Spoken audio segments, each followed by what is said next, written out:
शैतान का पुनर्जन्म। पृथ्वी के सबसे पुराने नगरों में से एक महाबलीपुरम, जहां के रहस्यमय मंदिर और गुफाएं समय की गोद में छिपे थे, वहां एक पुरानी कहानी थी जो पीढ़ियों से चली आ रही थी। यह कहानी थी एक शैतान और उसके अनोखे प्रेम की। शैतान, जिसका नाम दानवेश था, कभी एक सामान्य इंसान हुआ करता था। उसकी प्रेमिका रुक्मिणी एक सामान्य ग्राम्य कन्या थी, जिसकी सुंदरता और मासूमियत ने दानवेश को अपनी ओर आकर्षित किया था।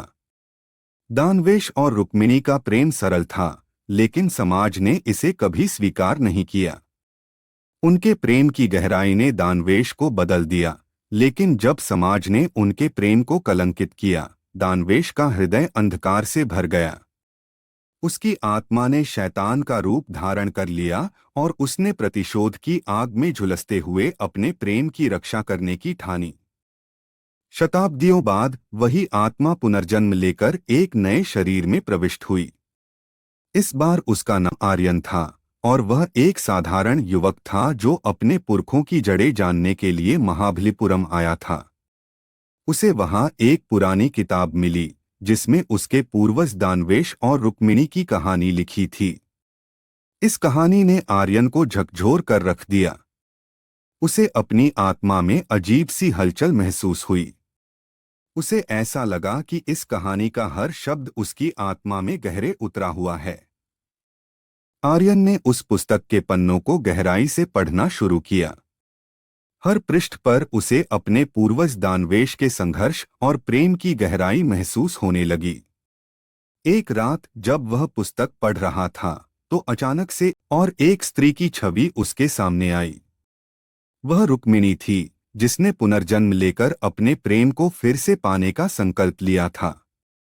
उसने आर्यन को बताया कि उनकी आत्माओं का मिलन ही शैतान का पुनर्जन्म है और उन्हें फिर से अपने प्रेम को सिद्ध करना होगा। रुक्मिणी की आत्मा ने आर्यन को अपने साथ एक अज्ञात गुफा में ले जाया, जहां एक प्राचीन ताबीज छिपा हुआ था। यह ताबीज उनके प्रेम की पहचान थी और केवल वही इसे पा सकते थे जिनका प्रेम सच्चा था। आर्यन और रुक्मिणी को इस ताबीज को प्राप्त करने के लिए कई कठिनाइयों का सामना करना पड़ा। हर कदम पर उनका प्रेम और धैर्य परीक्षा में डाला गया। जब आर्यन और रुक्मिणी ने ताबीज को पा लिया, तो अचानक से गुफा में एक भयंकर आवाज गूंजने लगी। दानवेश की आत्मा ने पुनर्जन्म लेकर आर्यन के शरीर में प्रवेश किया और उसने शैतान का रूप धारण कर लिया। लेकिन इस बार उसकी आत्मा में प्रेम का उजाला था।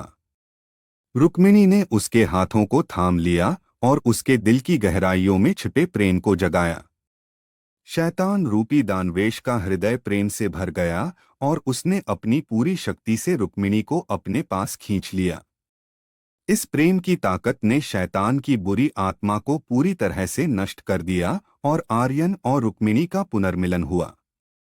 इस मिलन ने न केवल उनके प्रेम की जीत को सिद्ध किया, बल्कि समाज को भी यह संदेश दिया कि सच्चा प्रेम कभी हार नहीं सकता। दानवेश और रुक्मिणी की कहानी महाबलीपुरम के हर मंदिर और गुफा में गूंजने लगी। उनके प्रेम की ताकत ने हर उस दिल को प्रेरित किया जो सच्चे प्रेम की तलाश में था। शैतान का पुनर्जन्म, जिसने अपने प्रेम से अंधकार को परास्त किया, एक उदाहरण बन गया कि सच्चे प्रेम की शक्ति हर बाधा को पार कर सकती है और उसे विजयश्री प्रदान कर सकती है। ये कहानी सुनकर अच्छा लगा तो हमारे चैनल को सब्सक्राइब और लाइक करें और कमेंट पर ज़रूर बताएं। Thanks for watching you.